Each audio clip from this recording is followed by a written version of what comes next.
when someone says, how do I age well? How do I take control of my aging to be strong, to build my bone density, to reduce chance of metabolic disease? I'm like, you got to lift heavy. I mean, lifting heavy is great for your muscles and your skeletal system.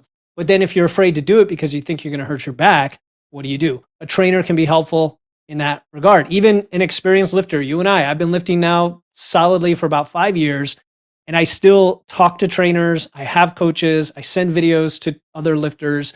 Be like, am I doing something off here with my back squat because I'm feeling more fatigue in my lower back? And they're like, yeah, you're doing this, and it's some old habit that came back. So we're always growing, and we're always trying to get that feedback to become a skilled lifter because it helps with injury. But don't be afraid. Like, you're probably not going to get hurt lifting. You're going to get hurt in your daily life because you're not strong.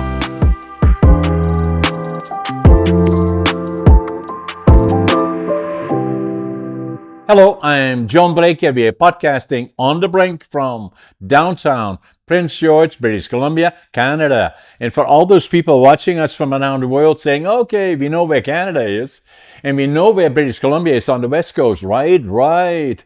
And then where is Prince George? We know there's a big city, it's called Vancouver, beautiful city. We are 500 miles north of Vancouver, or for our friends in Europe, 800 kilometers. And today we have a very, very special guest. His name is Philip Pape. Do I say it correctly, Philip? Yeah, you got it. You nailed it. And so he has a podcast, Wits Weights, and we're talking about mental fitness, physical fitness, diet, and all those things relating to it. And even at an older age, for all those people watching us, I'm going to be 84 in 10 days from now, actually, on November the 1st, and started quite late. So it's never too late to start getting ready for longevity, quality of life, and all those things that are part of it. Mental fitness, physical fitness, diet, and then going to the gym. Philip, welcome to the show. Thank you so much. And I appreciate your geography lesson because I'm on the other side here in the US in Connecticut. And it's good to be reminded exactly where things are. My little girls, we homeschool our kids, and geography is part of that, looking at the world where things are. But you mentioned you're turning 84 on the 1st. I'm turning 44 on October 26th. So there's exactly 40 years between us about. And it's never too late to start, but I didn't get started till my 30s. I wish I was 20. Guys who are 80 are like, I wish I started when I was 60, Yeah, and then on the other hand, I show you my book here, my last book. I'm also an author. I'm working on my 5th and 6th book, but this one in particular is very important to me and our discussion. It is Living Young, Dying Old, and it's a picture of me actually. And I'm a bit of a history behind it is that I got an illness, in 2008, actually, where I had a diverticulitis that came that close to killing me, and it kind of gave me a message. My wife already was vegetarian, and I listened not as well as I could have, and I started from that point forward to think about diet and exercise in a serious way. Up to that point, I had been like most people that I know. At the end of the year, we say we're going to do this, that, this, and the other thing, and we're going to buy the membership to the gym. And then 2 weeks later, we know 20 reasons as to why too busy to go to the gym. And so what I had to do then, start becoming serious about diet, and then hire a trainer to go to the gym. And that's now nearly 15 years ago. And save and except for COVID, when there was a bit of an interruption, but I've been steadily working out and more conscientious about diet. And then the other part about it, Philip, which is so interesting, is that after I had been training for about 6 years, somebody came up to us and said, "Hey, John, have you ever thought about going to compete?" I said, "Me? Really?" And then I thought, well, why not, right? And so it gave me then a purpose. And I competed bodybuilding and physique in Northern British Columbia, came in second in bodybuilding, third in physique, qualified me for the provincials, came in about the same.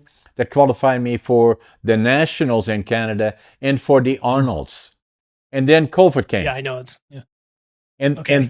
and and then from that point forward, I trained again and again. I'm getting ready for COVID and for the Arnolds and feel good now. I'm in good shape and I love going to the gym and I'm going to be 84 years young. Yeah, I think that's incredible. It's funny you mentioned bodybuilding being the oldest competitive bodybuilder. I'm actually speaking to the godfather of natural bodybuilding, Jeff Alberts of 3DMJ, this week on the show. I love speaking to folks who compete, and because it's way beyond anything I personally have done. I work with clients more in a lifestyle oriented. And you just rattled off like at least 5 different ways that you've gotten motivated and held accountable. And I think that's part of it, right? You had a health scare, so there's a Yes, little bit of fear, and that's okay. You could be afraid of the future. Who you're not doing what you should be doing, and so this is what's going to happen if you don't change. You mentioned your wife, having that support structure. You mentioned a trainer, which is massive for getting expertise and accountability. And then the competition, having a purpose, some sort of values driven purpose that gets you off the couch every day and moving and lifting weights. So love it. I exactly. love it all. Exactly. And again, it sometimes sounds difficult. And a lot of people ask me, I said, you don't have to necessarily become an Olympian or a bodybuilder and then compete like I do, but at least be physically active. Even if you walk half an hour a day, and then you know what will happen if you do that. After a while, it becomes, you're starting to like it. And the next thing that happens then is just by walking, watching a little bit closer to your diet, then you have people saying to you, hey, Philip, you look good. It happens to me all the time. And it's so rewarding that not only do you feel it, but other people recognize it. And then it becomes the key is not age or the number, but quality of life. Yeah, that concept of doing something, unlocking something else is really powerful because one of the biggest questions I get, I'm sure you do as well, is how do I get motivated? How do I remain consistent? Because people hear extreme examples like David Goggins is a famous one where you just have to put everything into it, blood, sweat, tears, get up and, do more than you ever thought you could. But in reality, life hits you, you wake up, you don't have the motivation. What do you do? So you have to have a system in place. You have to have a process in place to get you, even when life hits you, right? To get you off the couch and to be doing the things. And you mentioned walking. I'm a huge fan of walking. I'm also a huge fan of lifting weights, as are you. And if anybody asks me, if I had to pick one thing to start right now that would unlock the most upward spiraling with my life, that's the term from positive psychology, I would actually say lifting weights. Start there. Only because there's so many mental health benefits, and it also leads you to want to improve your diet and want to walk and want to have more energy and what. And it kind of makes everything else support it. And now instead of restricting yourself to lose weight, you're fueling yourself to lift weights. Ooh, that's a good Exactly. line, right? I just came Yeah, up with I like it. it's good. It's good. Yeah, I like that, Philip. And then the next thing that you know, and then a lot of people say to me, and as they do to you as well, likely, is saying that I'm too old. And they may be 40, they may be 45. They say I'm too old for this, and say no, it isn't. Like in my case, even like here, I'm nearly 84 years old. This is the way I look, and I will be competing in 2025 in the Arnolds. I know I will, and still going to the gym. I look forward to going to the gym. I again will go after this podcast. I will go to the gym and do my training, and I look forward to it. Yeah, we went on vacation a few weeks back. We went to Washington D.C. for a family trip, and I decided that week I was going to take a break from my tracking, from my training, just do a lot of walking every day and enjoy myself. And I was so itching to get back to the gym the day we got back. I was like, how do I shift my training? So literally the day I get back, I start my next cycle. Because you do get to the point where your habits and systems work for you and are so well oiled that to do otherwise would actually take a lot of work and friction. Isn't that what we Exactly. want? We want to be able to get, we don't want to feel like we're punishing ourselves or something we have to do. We want to love doing it because it gives us something that we can be proud of. Exactly. And then especially when you're committed, then the rewards are so amazing. For me, I have a good trainers are very important in terms of making sure that you're doing the right thing. And so for me, I'm not trying to be important, but I have a fairly busy life, and I work a lot of times by appointments, and so to have that as part of my routine is very, very important. And everybody in my office knows going to the gym critically important for me, and I try not to miss any of them, and I go out of my way to make sure that I go. Yeah, regarding trainers, one thing I think about a lot is people's fear of injury or lifting heavy, especially as they get older. And when someone says, "How do I age well? How do I take control of my aging to be strong, to build my bone density, to reduce chance of metabolic disease?" I'm like, you got to lift heavy. I mean, lifting heavy is great for your muscles and your skeletal system, but then if you're afraid to do it because you think you're going to hurt your back, what do you do? A trainer can be helpful in that regard. Even an experienced lifter, you and I've been lifting now solidly for about 5 years, and I still talk to trainers. I have coaches. I send videos to other lifters. Be like, am I doing something off here with my back squat because I'm feeling more fatigue in my lower back? And they're like, yeah, you're doing this, and it's some old habit that came back. So we're always growing, and we're always trying to get that feedback to become a skilled lifter because it helps with injury. But don't be afraid. Like you're probably not going to get hurt lifting. You're going to get hurt in your daily life because you're not strong.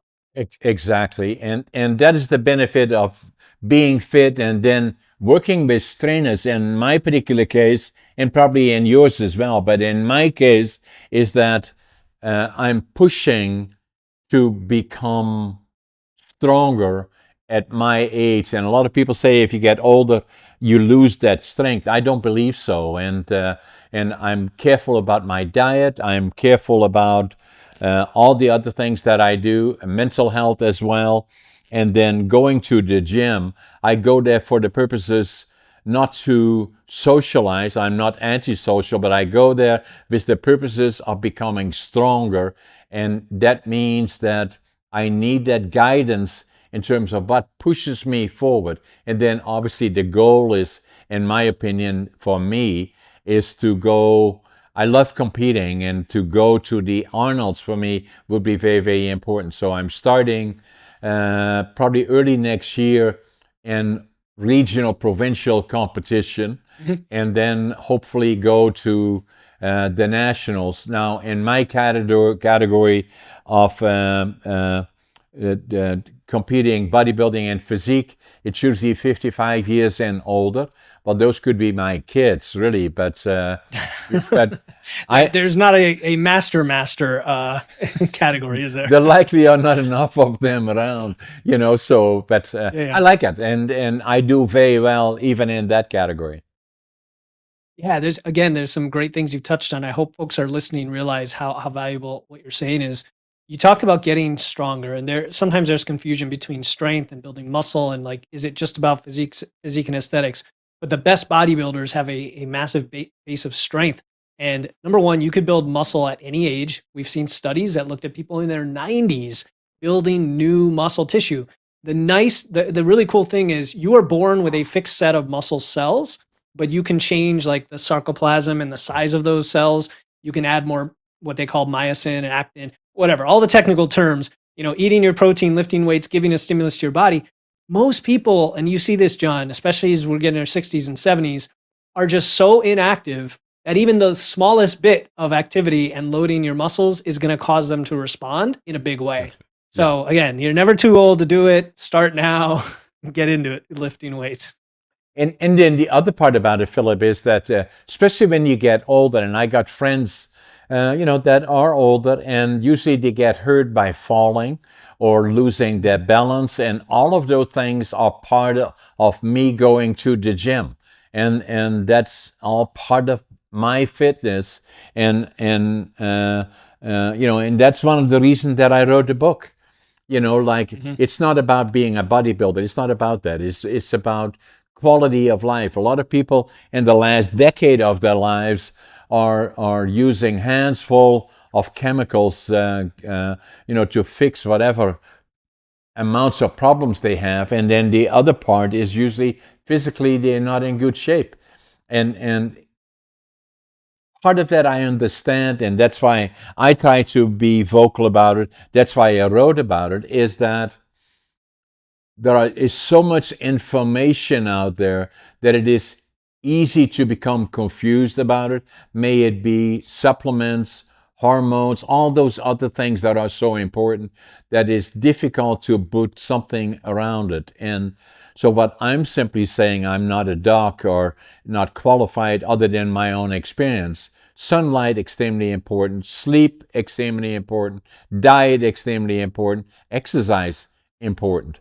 And then obviously, I don't include the obvious drinking, smoking, and drugs and all of those things. I don't do that. But those simple things are the ones that gives you better quality. And once you enjoy it, the same as diet.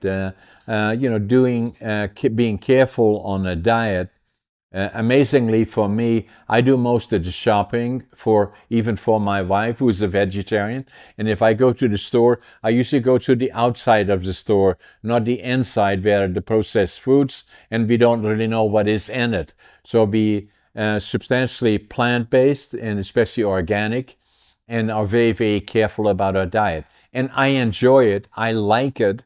It's good for me, and it fits with all the other things that I do. Yeah, and what I hear from what you're saying is there's a large amount of finding what works for you, finding what's sustainable, what's flexible, and having a positive approach to this. When it comes to nutrition, when it comes to information about diet, there's so much misinformation and even disinformation, as you're aware, Yeah. and that is probably other than the I'm afraid to lift heavy weights. The what do I do because there's so much information is another big question I get all the time, because you have camps. You have various camps who are trying to sell things, right? You have the low carb, you have the restrictive dieting, you have the cardio camps, right? You have the don't lift heavy, lift with higher reps for hypertrophy, whatever. And at the end of the day, the right answer is the one that you experiment with and gives you the result and you can stick with. And it may be suboptimal on a piece of paper or in an academic journal, but it may be perfect for you because it's working. And I'll tell you what, it doesn't take much to go from zero to something, and something give you amazing, progress. And so stop with the all or nothing. Stop thinking you have to be perfect. You just have to nudge yourself in the right direction. I prefer principles over methods, right? Like when you talked about the grocery aisle, that's a great principle. Sticking to whole foods, natural foods is probably going to serve you well, not because they're better or in a moral sense, but because they will fill you up. They will give you fiber, which is great for your digestion. They'll give you the nutrients you need. Lots of protein will support your muscle building and preserve your muscle into old age. And so you tie your eating to the benefits it gives you and what you add in, not to what you're cutting out, right? Not to, okay, I'm going to stop eating junk food because I think it's bad. No, I'm going to start eating more protein or fiber because it's going to serve me.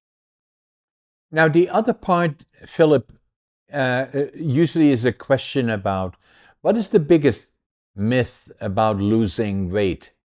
A lot of people are overweight and are trying to find ways of how do I lose weight, and there is so many different ways of going about it. What is the biggest myth about it? I would say it could be what I just mentioned, that you have to eat or cut out certain foods to lose weight. That's part of it. I think the bigger piece is you need to move more and eat less. That really rankles me nowadays. Like, just eat less, move more, right? And the problem with that is that's what everybody's been trying to do. Everybody's been trying to cut their calories to weight loss, as opposed to adding more movement, and training and activity and energy into their lives.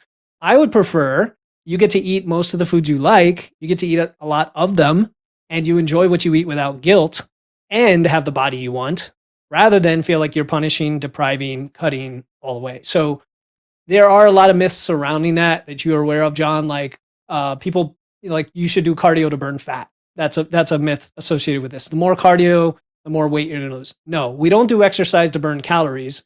We do it to build muscle and to keep our energy level high. We use nutrition if we need to, lose some fat, right? By controlling for calories, but giving ourselves flexibility with what to eat with our constraints of calories and macros. So there are myths like that, and it's all tied to flipping the script into one of abundance rather than one of scarcity. And that way it kind of jives with your life and with your mentality. And now you can live for the next, for me, 40 more years till I'm your age and do what I'm doing today forever, because it's not a diet. It's not just a program. It's a way of living that's in concert with my body. And then what I see with you, Philip, you have energy, you have passion, and all of those things, and so do I, even at 84. For me, what is important, attitude, passion, work ethic, what will follow is success, but stay mentally active as well. Now, in all fairness, I must say that I've been very, very active in podcasting. I love podcasting. Started it about 6, 7, 8 years ago when I started blogging locally, mainly interacting, and then gradually started working with one of the local television stations and did a bit of a local program they used as fillers in their programming, and did some, not podcasting, but something like that. And then COVID came. We couldn't do that anymore. And then I had an apartment here in Prince George, this location, and they said, maybe what we should do is turn it into a studio. And I said, right. And so we kind of developed it into a studio, and then did mainly local interesting guests. And we have a lot of interesting people in this region, about 80,000 people in Prince George, probably 120,000 in the region. And then we were running out of candidates.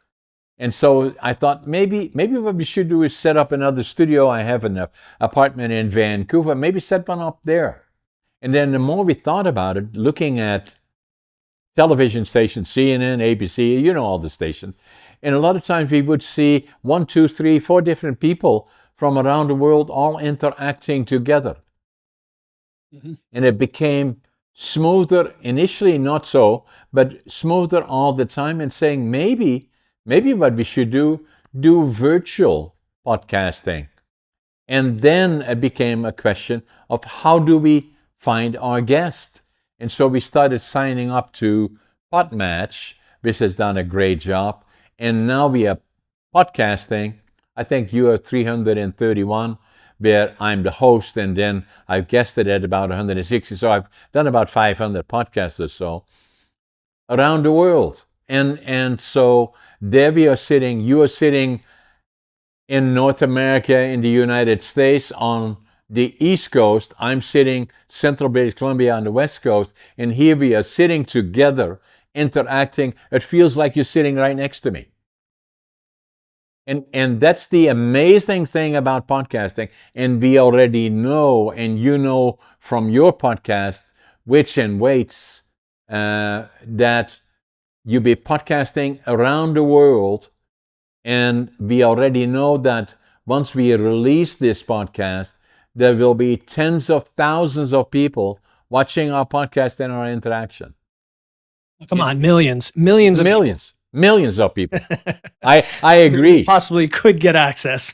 Yeah, and likely do. And you saying that I find interesting, because you are likely as well. I'm the top 1% podcaster globally, and I think I saw some numbers like that are just unbelievable. And it's still only on its infancy.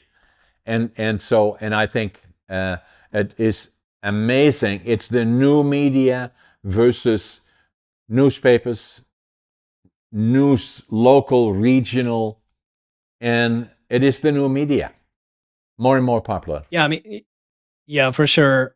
Yeah, I didn't know we were going to get into talk about podcasting. I No. love that topic. But what, like, for the listeners, I mean, I became passionate about podcasting because I listened to podcasts for years and learned so much that way because of the long form content, right? It's not viral reels on social media that are snippets taken out of context. It's let's dive deep into a particular area and share our from the heart and our personalities and so on. And you probably know, John, that most of the best communication is nonverbal, right? What you say represents maybe 10, 15% of what is heard. And the rest is nonverbal, and not just visual expressions like I'm doing here, if you can see the video, but even our personalities and our authenticity and who we are. So I love to tell people, through their ears that it's going to be okay, that you've got options, that it doesn't have to be complicated, and that you can go ahead and lift and be an active person and an athlete and get the best, energy, physique, whatever you're going for, you want at any age via the podcast. And, these kind of conversations are a great way to do that. So yeah, I'm passionate about it like you are. Yeah. So and it's still very much on at infancy, right? And especially in topics like what we are talking about, if it is about fitness, health, and all those things relating to medical systems in different areas, different parts of the world, and we learn a lot of all those different issues. And what I found, Philip, is that a lot of the issues are the same all around the world. And I may interview somebody from Australia, New Zealand, or from Africa, or Europe for that matter, and the issues are pretty much all the same in regards to personal fitness, health concerns, and all the things that are important to us. Yeah, I mean, we're all humans, right? We all have very similar biomechanics, biophysiology, and so on, and we're all evolved as the same species and have a shared interest from that perspective. And what you're making me think of now is a very positive message that as much as divides us today with politics and individual morals and principles in terms of how we live, our physical bodies follow some universal principles that we can all learn from. And if we just help cut through the nonsense in the fitness industry, because there's a lot of it, and just help people realize that there's a rational way to do this based on evidence. And it really starts with you as an individual experimenting on yourself and seeing what works. The more power we can give back to individuals rather than them having to follow a diet or a program of, I've got this, like, I know what to do, this works for me, that works for you, we could all get along, but I'm going to go and do what makes sense for me. Anyway, that's what comes to mind. And then the other part of it, what comes to my mind, Philip, and that's why it is important to me, is there is no limitation to age. There isn't. It's only if you make it that exception. But I'm an example of that. Age is not a number, and starting late is not critical either, because by the time I became serious about it, I was already well into my 60s, and I was overweight, didn't do as well on a diet, although my wife was a vegetarian, and didn't understand what to do. It was not until I got a shock in life that nearly killed me, and that got attention. And then, really, in my 60s, in 70s, and now in 80s, I feel great. And so age is not the limit. And I see a lot of times where people are saying, well, I'm too old. And if you decide there is a reason as to why you're no longer able to do that, then so it be. But it doesn't have to be that way. Far too many people are not very healthy. It does not take a lot of effort to Be cautious. Your body extremely forgiving, but it will only take so much abuse, and then at some point in life, usually in the last decade of your life, whenever that may be, then it's not pleasure anymore, and people are struggling with chemicals and Oh, yeah, medicines. polypharmacy. Yep. Yeah, like I mean, pharmacy. I have a lot to say about this only because I'm not that age yet, but I have parents and grandparents, and I've seen the decline. And I have a great uncle who's in a nursing home, and it's all around us. I mean, it's the vast majority of people, and it's the sedentary lifestyle that has led to them being weak and brittle. And then something happens, like you fall, and then you break a hip, and then you go to the hospital, and you get put on medication, and that medication leads to other symptoms or potentially pneumonia and other medications, and the cycle continues, and it just gets worse and worse, where okay, now your arm isn't functional, so now you stop mowing the lawn and doing your chores, and now you're in a wheelchair, and it goes on and on. It's very sad. But conversely, we do need to understand that anybody at any age, I mean, I don't know if you know Bruce and Jan on Instagram. I know you have an account on Instagram. Yeah, They're a full 10 years younger than you. So they're really yeah, young, 72 years old. yeah. And they're bodybuilders, a husband and wife that are just constantly posting about how, they started very late as well. Now they're jacked, they're strong, they're healthy, all those things. I had a client the other day. She's probably in her 50s. And so I have like 2/3 of my client are women. Most of them are post menopause kind of time frame, 40s, 50s, maybe 60s. And she said she went to the doctor and told the doctor what she was doing, that she was lifting weights. She was eating more protein. The doctor's like, "What are you doing?" She's like, "What do you mean what I'm doing?" And she thought she was going to get chided for the specifics. And the doctor said, "Embrace your age. Just accept that you're getting older. Like, what are you doing?" And she was just flabbergasted that. And yet I'm not surprised, because the medical industry doesn't have a clue in general. I think your general practitioner, your typical medical doctor, has very little to no training in nutrition and hormones. They don't lift weights. Okay. No. So don't listen to that. No, full disclosure, this is not medical advice. Yeah. Yeah. But anyway, what you're saying is very powerful. Anybody listening, get your butt in gear. If you're listening to this, this is your motivational speech to reach out to John, reach out to me, and let us help you get there. Plenty of free resources to do it. You don't have to necessarily pay for anything. Let us help you get there. Buy John's book. Yeah, and it's not complicated, right? It's not complicated. No. And if you look at the medical system, our medical system, different than yours likely, but still has similarities. We have universal medical system. That means everybody gets the same, and private medicine is discouraged, but for us, it's as far away as the airport, so that system doesn't work well, in my opinion. It does in a way, but it is good at emergencies, not very good at being preemptive or proactive in terms of, lifestyle and what can I do to maintain quality of life in particular, and to be knowledgeable about what is good for you and what you should do and how do you go about it. Same as with, you don't have to become an Olympian or a bodybuilder like in my case, but at least keep your body active. And then the other part, very important, I believe, Philip, and you talked about that, and I know you believe in that as well, is stay mentally active. Yeah, no, for sure. Just to segue off of the medical side of things, I mean, keep in mind that behavioral economics are going to incentivize people to do things. And when you look at healthcare, it is not incentivized in any way to make you healthy so you avoid healthcare, if that makes sense. That's why some people jokingly call it sick care, right? Yeah. It is highly incentivized economically, pharmaceuticals, everything around treating sickness only and not preventing it. So anyway, that's my opinion on that. So you have to be the one to take control, period. 100%. I agree 100%. You have to be in control. Yeah.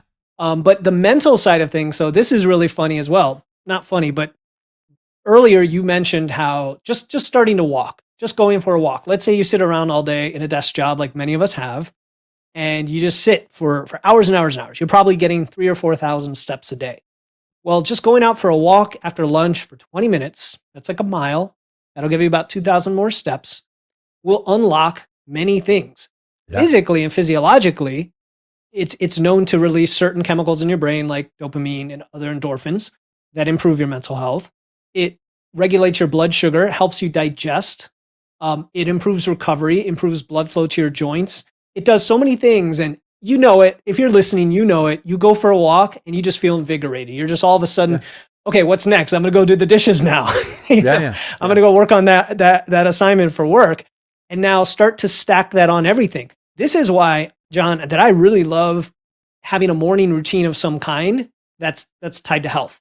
It doesn't have to be meditation and all this stuff. It could just be you lift weights, or you go for a walk, or you do some journaling. Whatever it is for you that gets you going for the day in the morning is a huge, tip that I have. Yeah. And then once you do it and it fits in your whatever you do, then from there on in, once you start doing it and you see and feel results, you start to enjoy it. As you start enjoying it, now you're on the road to it will pay back to you big time, because the way you feel, your energy levels, and you feel better about who you are and what you are. It improves your body, and all those things. It has only positives. Yeah, who you are is really important. To start from who you are. Oh man, I just thought of something. Hold on, it's coming to me. Oh yes. So part of the place people get stuck when you look at anxiety and depression. I have a few individuals in my life who've dealt with that, and they have a higher propensity for it, I guess genetically, I would say, even when they're doing all the things to support their mental health. And what you tend to find is that simply doing hard things physically and overcoming them builds mental resilience as well, right? And I say that specifically because yes, you can do a hard thing that's not physical, like you earn a PhD, you learn to fly, you do something very hard in your life. But it tends to take time for those outcomes to come to fruition, right? Like if you learn to play an instrument, it's going to take you many thousands of hours, even if you do enjoy the process.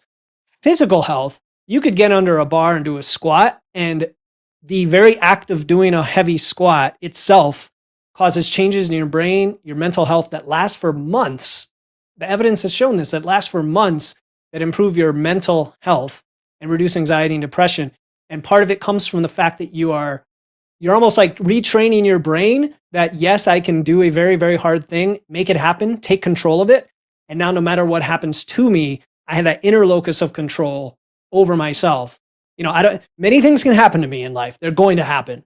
I can't do anything about it, but I can have that internal locus of control. And that's so empowering, because now you can do hard things elsewhere. That's what I've seen. It gives you that confidence, right? That everything is possible, right? So and there should be no excuses. Again, but for me, the foundation is attitude, passion, work ethic. But follows is success, and that applies to everything.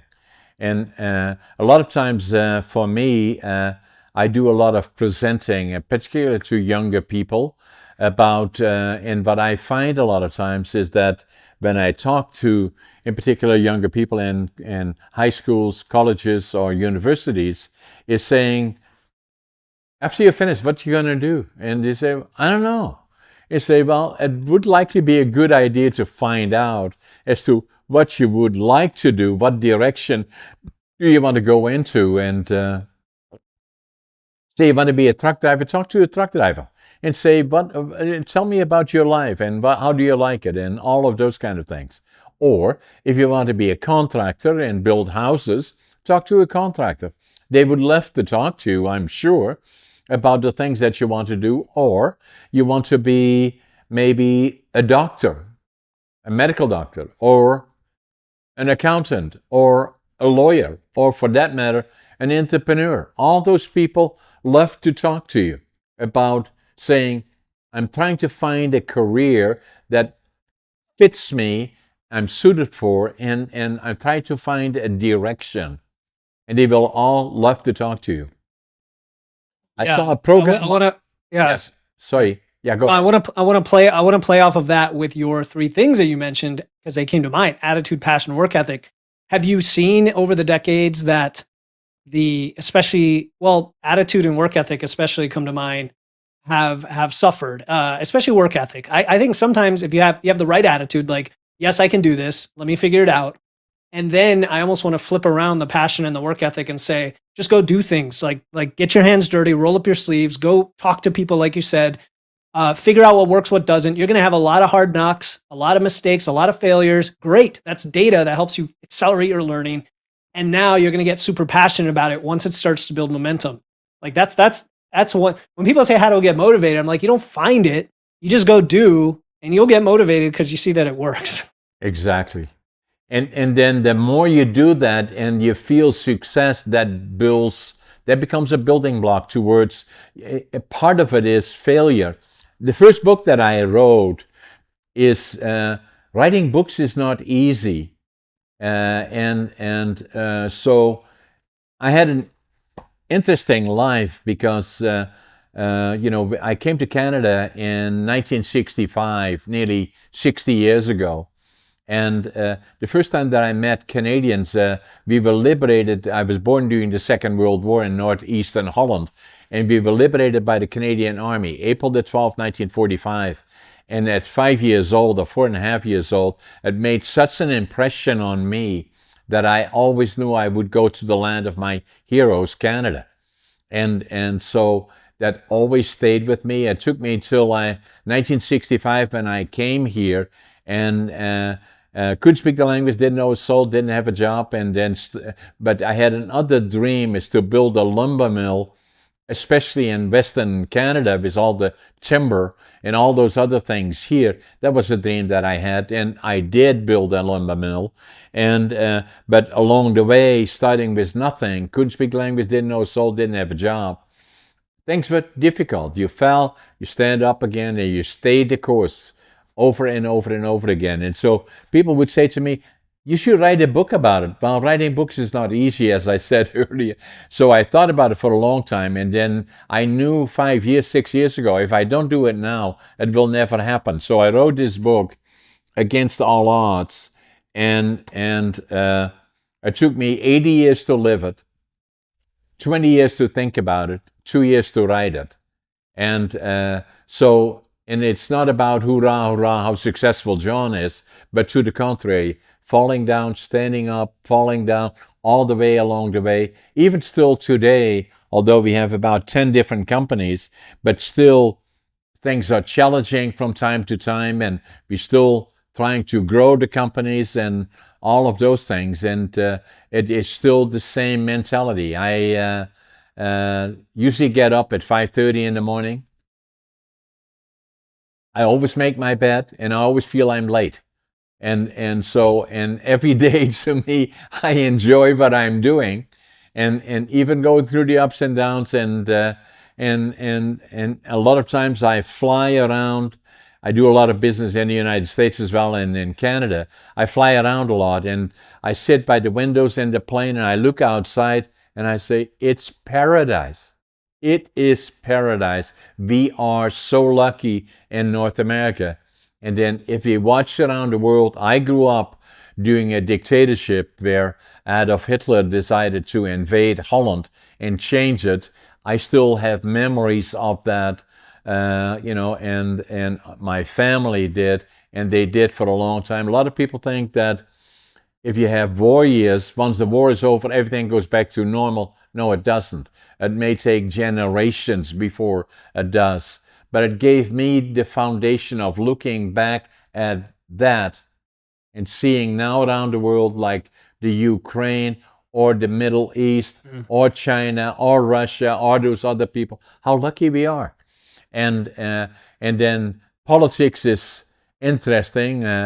Interesting in the United States. Canada is relatively boring, our politics by comparison, but still we have democratic rule, and I prefer that much over some of the other things that are happening around the world. It is Yeah. always has been for me a continent of opportunity.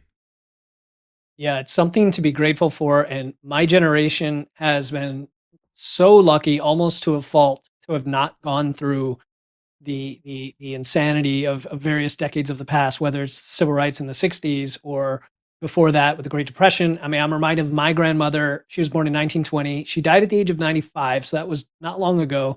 But she grew up during the Great Depression and took nothing for granted, right? Like she took nothing for granted. And it reminds me of a couple concepts that two other podcasters have been talking about lately, about voluntary hardship or choosing hard, of having to almost manufacture the hardship for ourselves today by finding the things that are hard and then going after them, to build that resilience.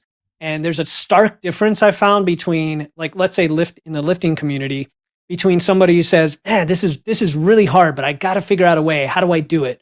versus someone who's like, "Oh, this is so hard.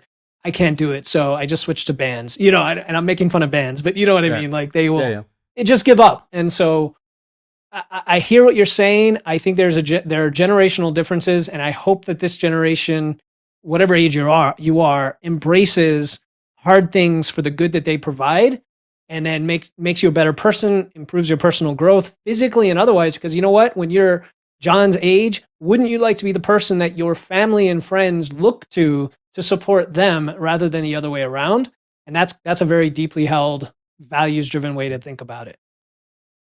Yeah, like in your case, Philip, with your grandmother and with your family that was in went through the 30s and the difficult times then, and for me, the Second World War and getting exposure to that, but not only that, saw far too much that we should not have seen. As a result, had PTSD in a child, Mhm. and saw my family. My dad was drafted by the Dutch Army, was gone for 5 years, didn't know he was dead or alive a lot of times, and the family, that as a result, the family struggled for till the time that they died, really, still with the results of PTSD and alcohol and all of those things that are then in a lot of cases related to it. I look forward to, but I find now a lot of times as young people in particular, although I went through a difficult period, some self imposed, others because of circumstances where I was, that gave me a foundation that prepared me for what would follow. And now, a lot of times, being here and building companies and all those kind of things, by comparison, is relatively easy to all the things that have happened. Now, what I find a lot of times, I see young people in particular, and if that is post COVID, I'm not sure. A lot of times I don't see that commitment on the part of younger people, with some exceptions, obviously, but not to the Of same course. extent as it used to be. And I'm not sure is that because of the starting with a difficult time, more appreciating prosperity to me, which is means you have a house, you're relatively stable as a family, and you're doing well, then that's prosperity in my mind. And it does not have to be millions of dollars and all the other kinds of things, but just having that stability on its own is stability, and then the opportunity. But a lot of times now I find that the motivation does not seem to be there as much as I would like to see it. Yeah, and I guess I have two perspectives on that. One is I understand the sense of like apathy that's observable among that generation. And at the same time, I know that these things ebb and flow over the decades, don't they? Right? Like it ebbs and flows depending on what the circumstances are. On the other hand, I like to be optimistic. I have an optimism bias in everything I do, and say that I even if that's the case, there are plenty of individuals who do choose to do the hard things and do choose to improve, and we should, I guess, embrace those and encourage those people to be the ones that change the world. I mean, to sound kind of Pollyanna about it, I think there's reality to that. They're the small 5% or less of people who are different, who are weird, who are outliers. I want to count myself among them. And if I'm not weird enough, I'm not trying hard enough. So that's what I think about that. Yeah, I agree with that. So not throwing another thing in here, but it took me a long time to figure out who I was. I was not exactly a success story academically. I failed grade 3 and I failed grade 7 3 times, and it took me. So by the age that I was 13, I became a laborer working in a furniture factory, which was good experience for me. But it took me 50 years to figure out why was I different, and so until I here in 1997, after I was here already for 32 years, I picked up a book in a store here, bookstore, and this is the actual book, Driven to Distraction, written by Dr. Hollowell, medical doctor. And the book, I still don't know why I picked it. It was this book. He wrote it in 1993, and I bought it in 1997. It was about ADHD. And I wrote in the book, "Oh my God," in Dutch, "That's me." That's and me. and Okay. and so and so the more I got to know about it, the more I got to look at it not so much with stigma or as a liability, but I found it to be a superpower. And I wrote a book about it, ADHD Unlocked, and it made me different than most other people. But it took me till I was 62 years old before I was diagnosed. Since that time, I've become a writer. I've always been a good writer, but I have dyslexia and ADHD. Not a good reader, but a good writer. And so I started writing books. I work on my 5th and 6th book now. And then it allowed me to do things that I do because of, a lot of people say to me, "How do you do all this stuff? You have the 10 companies, you write books, you do podcasting, you do all this other stuff." I said, "It's because of ADHD. That's how." And Your strength. You're leaning into your strength. Yes. That's your exactly. superpower. It's That's not my a superpower. liability. Exactly. Yeah. That makes me think of, I'm going to tie physical fitness to this. I've been talking a lot lately with guests about variety in your training and experimentation and trying different things. And I had a really good conversation with a guy who's an anatomy expert.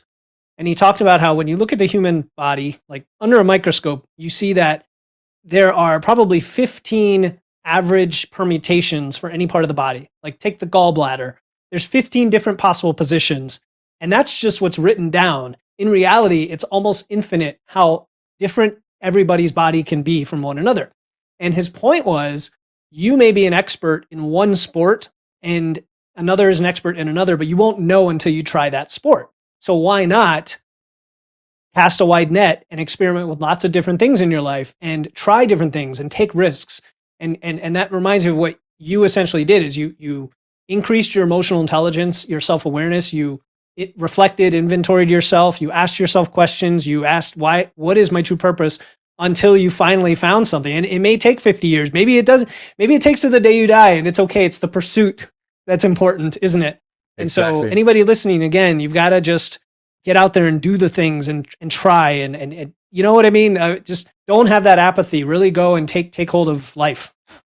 Exactly, and it's so precious, and particular that, but makes it difficult now, Philip. There is so much information out there that a lot of times people look at it and they really don't understand it. By the time they figure out something, there is something else, and then looking at the medical thing or the supplementary thing, that it is a bit of a racket in a way.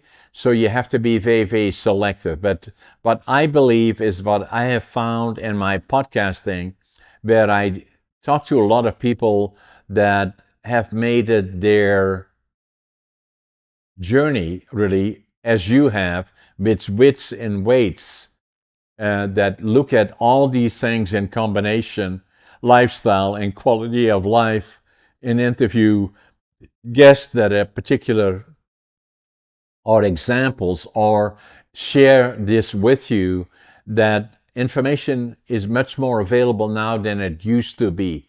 And I believe gradually, so at I find even in the gyms that people are much more receptive to saying, yeah, maybe I should start working more on fitness and health, diet, mental strength and health. That hopefully we start turning in a different direction. Yeah, it's the irony of having all this extra information is it's hard to sift through the information, but the good thing about it is it's evolving now to kind of converge, to synthesize on we know more and more what works. More of it has been studied. You can talk to, if you listen to and read enough sources, you can start to pick out the people that you really trust who seem to be saying something that makes sense. And I've talked about this a lot on my podcast of being very skeptical on how to evaluate information, how to evaluate the hierarchy of evidence. And the ultimate hierarchy at the top is you as an individual. So if somebody's constantly telling you have to cut carbs, but then this guy over here saying you can build more muscle on carbs, you're not going to know the right answer until you spend some time with more or less carbs and then track it, right? Like, that's what it is. So, yeah. Anyway, I know we're wrapping up on time here, John, but I love the philosophical discussion about all of this. We covered a lot of ground, Philip. So We did.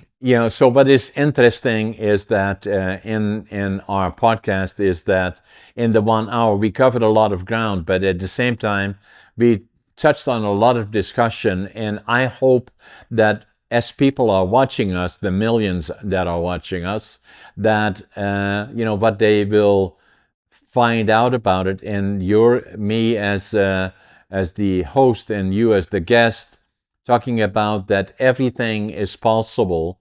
There is no age limit, because of in the next 10 days, I'm going to be 84, and I will be competing. And I know that I can be fit and healthy, and that going to the gym, even at that age, is very important. And I started more or less in my 60s, and all the other things are possible, but it's mentally what is important, to have that foundation of attitude. Be positive, avoid the negative as much as you can. The second one is passion. Whatever I do, may it be podcasting on my companies or writing books or whatever I do, I give it all that I got, 125%. And then work ethic, no matter what you do, gives you that satisfaction. And then do the simple things in terms of sleep are important. Sunshine is important. Fitness, exercise is important. Diet is important.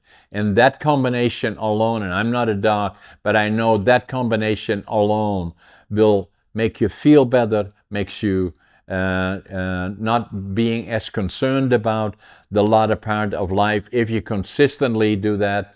And a change for me when I nearly died doing this 15 years. I love it, and every day to me is special, and everything is possible. Yeah, you're an inspiration. I love all that too, and I agree with everything you said. So we could just leave it at that. Check out the Wits and Weights podcast and go out there and start lifting weights. And what is the contact? How can people get a hold of you? Have you got a website or so? Yeah, you can go to witsandweights.com, or you can go to Instagram at Wits and Weights. All okay. Wits and Weights.